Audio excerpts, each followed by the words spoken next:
Welcome to education platform.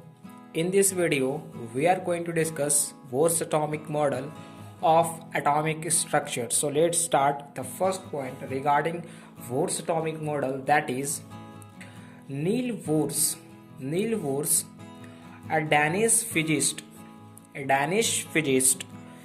in 1913 proposed his revolutionary atomic model to overcome the drawbacks of Rutherford nuclear atomic models. In the previous video, we have discussed the Rutherford atomic model. To all the videos link related to this playlist of atomic structure, you can find out in the description of this video. The first points regarding the Bohr's atomic model, that is Neil Bohr, a Danish physicist in 1913.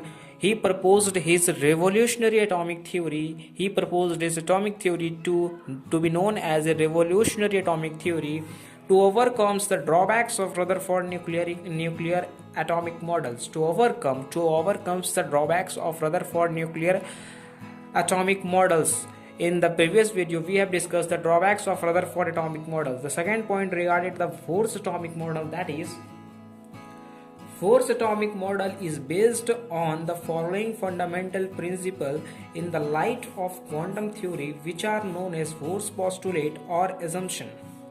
The second point regarding the Bohr's atomic model, that is Bohr's atomic model is based on the following fundamental principle. These are the principles in the light of quantum theory. In the light of quantum theory, Bohr's atomic models is based on the fundamental principles which are known as Bohr's postulate or assumption. There are total 8 assumptions in the Bohr's atomic models. We have discussed the 4 points in this video, and the next 4 points we will discuss in the next video. Okay. The first point regarded his atomic model, that is an atom consists of a dense positively charged central part called as nucleus and it is at rest.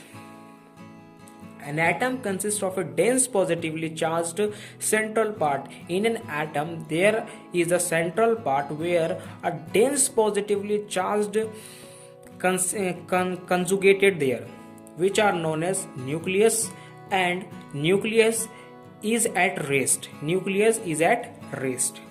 The second point regarding the Bohr's atomic model, that is the electron revolving around the nucleus in fixed circular path are called orbits or shell. The electron revolving around the nucleus in a fixed circular path is described as orbit or shells by the Bohr in his atomic model.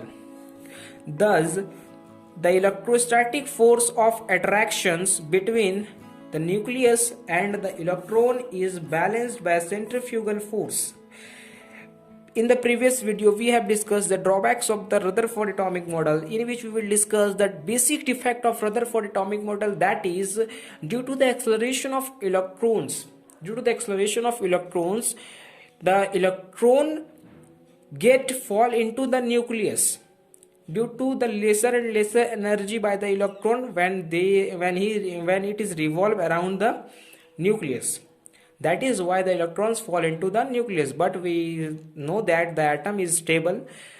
So Bohr's discarded in the drawbacks we have studied that Bohr discarded the electrostatic force of attraction between the nucleus and electron, and he applied the quantum theory in it, quantum principles, to balance the electron and the nucleus by the centrifugal force, not the electrostatic force of attraction, by the centrifugal force. Therefore, hence the atom does not fall into the nucleus, and therefore the atoms remain stable. Okay. In the third point, out of the number of possible circular orbit around the nucleus, an electron can rotate only in certain permitted orbit, which are known as stationary states. In the third point, we have discussed, that is out of the number of possible circular orbit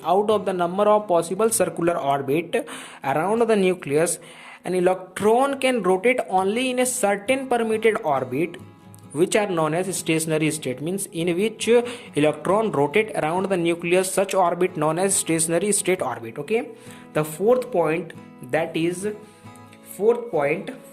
each of the stationary state is associated with a definite amount of energy, hence these are known as energy levels.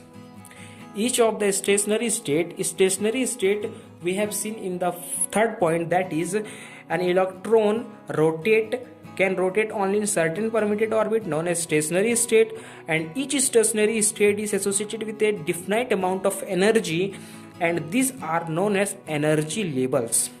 So these are the 4 points of Bohr's postulate. The first 4 points we have discussed in this video, and the second 4 points we will discuss in the next video, to be continued in the next video. Okay, so that's all for today. This is the part 1 for the Bohr's atomic model video, and in the next video we will discuss and we will complete the Bohr's atomic model.